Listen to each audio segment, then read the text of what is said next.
So I've selected 4 amazing books about the Red Army's armored force on the Eastern Front in World War II.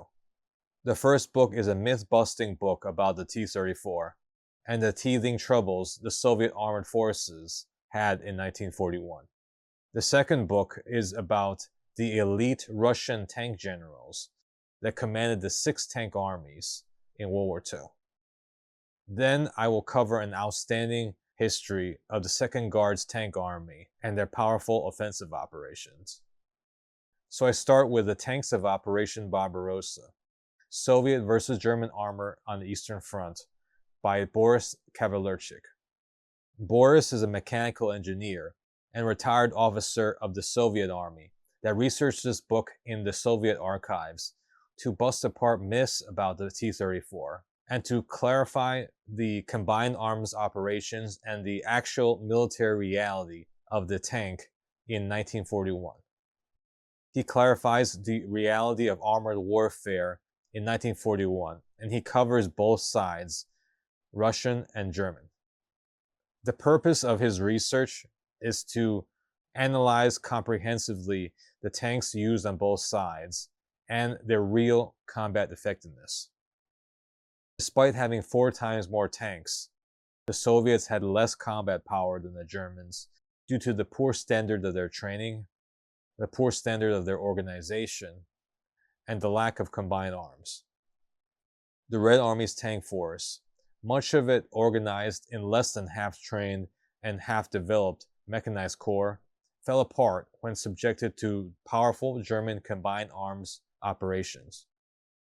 In comparison to the Soviets, the Germans were the masters of armored warfare, with far more experience and expertise. To make matters worse, the Russian anti-tank forces were plagued with quality control problems with their anti-tank ammunition. The ubiquitous 45mm tank and anti-tank guns had ammunition that shattered rather than penetrated, and had issues penetrating even the relatively thin German armor. The author also exposes the myth of the legendary T-34. He reveals, just as Red Army combat variants have, that the T-34 was actually a mixed bag. It had a few good design features like the 76mm gun, its wide tracks, good speed, and good armor, but the tank's internals were low quality, and the tank itself suffered from serious quality control problems in the first half of World War II. For instance, the T-34 was relatively blind compared to German tanks, with poor vision blocks. There was bad crew layout, and it was very cramped with terrible ventilation. The majority of T-34s were also missing 2-way radios and could not communicate to the standards of the German panzers. The optics of the main cannon were poor and relatively inaccurate compared to the Germans. The T-34 was also very loud compared to the German Panzer III medium tank. The T-34 engines and tracks could be heard up to 1 kilometer away, while the Panzer III only 200 meters. Quality control problems ensured that at best the T-34 could move 180 miles without mechanical failure, and in frontline conditions, it was actually far less. Worse, the T-34 was so cramped and awkward that the crews had trouble exiting them quickly when they were penetrated and knocked out by enemy fire. The crews were always at risk at being burned alive by diesel fuel, turning the tank into a funeral pyre. There were also serious flaws in Red Army tactical doctrine, such as tank commanders being trained to fight with the hatches closed rather than open with armored cupola, like in the German army. This made Red Army tanks unusually blind and prone to blunder into ambushes. Combine that with poor battlefield communications, a low standard of training, and cooperation with infantry, and it was a recipe for heavy losses. As a result, the Red Army's vast tank armada, the largest in the world, ended up underperforming and in 1941 resembled a parade ground army. So this seems really harsh. What happened to the Red Army tank force was that it reinvented itself in wartime conditions, and it rebuilt and recreated itself from the ashes of defeat in 1941. and a new Red Army armored force emerged like a phoenix rising from the ashes. And it's the phoenix that I'm talking about in the second, third, and fourth book. The second book is Red Army Tank Commanders, The Armored Guards, by Colonel Richard N. Armstrong. The Tank Army was the Soviet Union's elite and most powerful combat force, equipped with a higher standard of troops and a far higher standard of equipment than the regular combined arms armies. It was intended to be the rainmaker of the Soviet deep operation or deep battle. The combined arms armies were to break through, create a breach, and then a tank army was to be inserted into the breach to drive hundreds of kilometers behind enemy lines and create these massive advances. The tank army, in its final mature form in 1944, could possess up to 50,000 men, 900 tanks and self-propelled guns, 800 guns and mortars, and up to 5,000 motor vehicles. Given their elite status, the most battle-proven Red Army tank generals commanded these armies, and the troops had a high proportion of motivated Communist Party members. They were assigned the most important combat tasks for the Red Army, with the highest risk and the highest rewards. Service in these tank armies was perceived as being very glorious. In a way, they resembled the 4 German panzer groups that invaded Russia in 1941. The Soviet Union's 6 tank armies was also commanded in a similarly dynamic and fast-responding style. While they still operated within the orders-based command system, there was a lot more initiative by lower-level commanders within the context of the tank army, like Panzer Group 2 Guderian or Panzer Group 3 Hoss.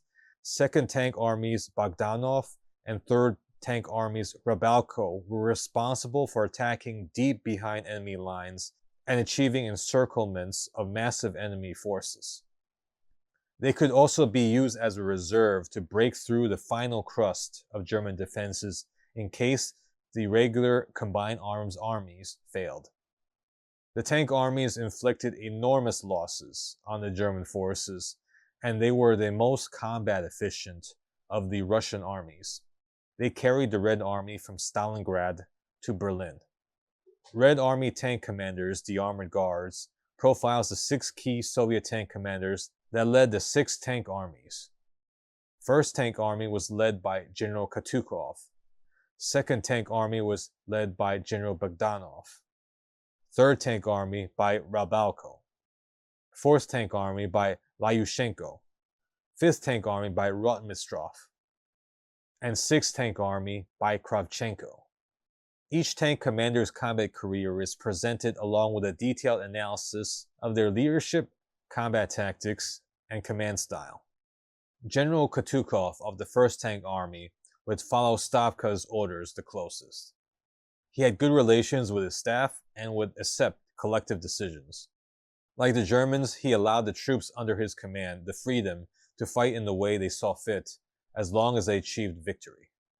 General Bogdanov of the 2nd Tank Army was a more aloof general. He relied heavily on his chief of staff to create plans and would make the final decision after hearing all the proposals. General Rabalko of the 3rd Tank Army valued his staff's proposals and closely supervised his staff in executing their orders. Rabalko also tended to be dynamic in command, making changes rapidly on the fly. He improvised a lot. General Lyushenko of the 4th Tank Army loosely supervised his staff and allowed them to execute orders themselves. He, like Rabalko, was dynamic in command and also improvised a lot too. General Rotmistrov of the 5th Tank Army kept a tight rein on the staff, requiring constant feedback during battles. He liked to position himself far forward and observe the battlefield personally. He was a military educator and tried to fight by the book. General Kravchenko of the 6th Tank Army commanded his staff with a strong arm and interacted less with them while making major decisions himself. He was the most conservative and cautious of the 6th Tank Army commanders. So this book provides an unusual insight into the command styles of the 6th Tank Army commanders. As you study the Eastern Front in World War II, you will become more and more acquainted with their operations, and you'll be able to have more insight into how tank armies fought in World War II. The third and fourth book is a very detailed combat history on the 2nd Guards Tank Army. Stalin's favorite, the combat history of the 2nd Guards Tank Army from Kursk to Berlin, January 1943 to May 1945, by Igor Nabolsin. The 2nd Tank Army, under the command of General Bogdanov, fought not only the elite panzer forces of the German army, it was one of the tank armies assigned to the most important offensive operations.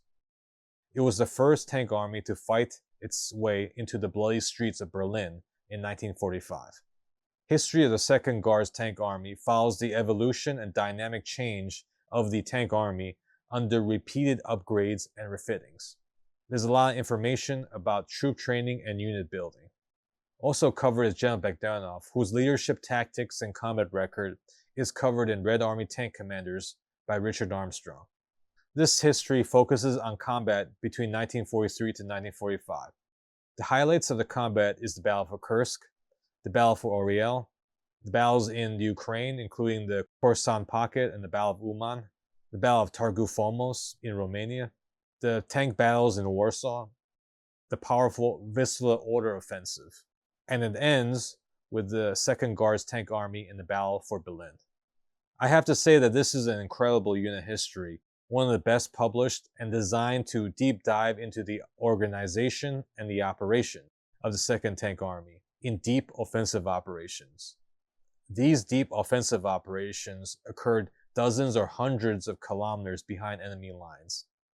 This book is very data heavy and covers logistics, ammunition supply, combat strengths, as well as enemy combat strengths and the casualties on both sides.